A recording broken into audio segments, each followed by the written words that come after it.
최근 중국 공장이 가동을 멈추는 일이 이어지고 있는데요. 호주를 두고 신발에 붙은 씹던 껌이라며 너희들 석탄은 사지 않겠다고 하다가 되레 크게 당하고 있는 겁니다. 어떻게 된 일인지 월드뉴스 W 윤서령 기자가 전해드립니다.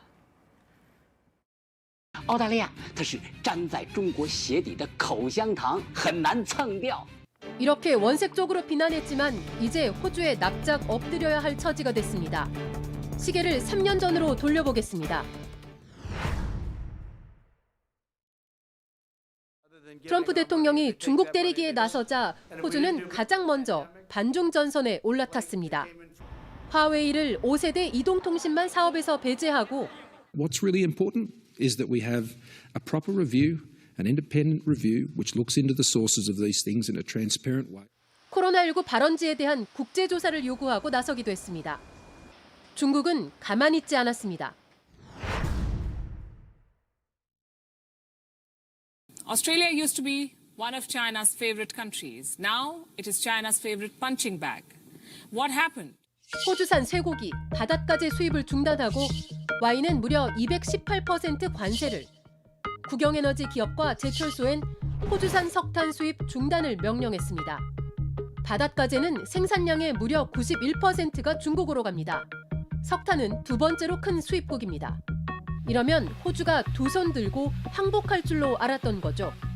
澳大利亚起过几个绰号，他们分别是“纸猫”，这是相对于美国这个“纸老虎”说的。 하지만 미처 생각지 못한 게 있었습니다. 就突然间就给停了，是吧？停到半夜11点半。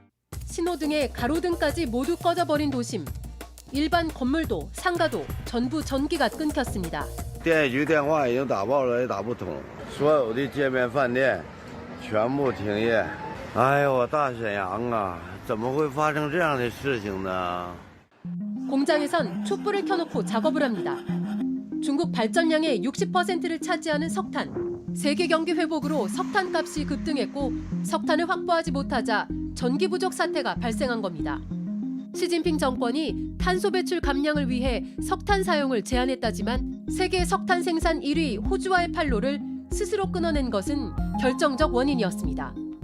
몽골, 카자흐스탄, 남아공해까지 손을 내밀었지만 결국 1년여 만에 호주산 석탄을 다시 들여왔습니다.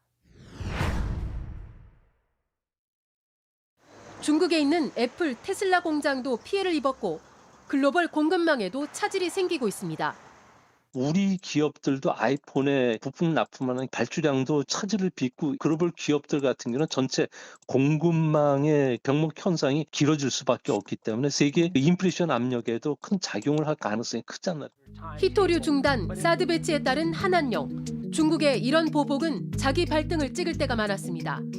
일본도 외교적인 문제를 반도체 소재에 대한 수출 규제로 풀려고 했었죠. 하지만 최근 오히려 일본 수출 기업의 피해 역시 크다는 조사가 이어지고 있습니다. 닮은 꼴입니다. JTBC 윤서령입니다.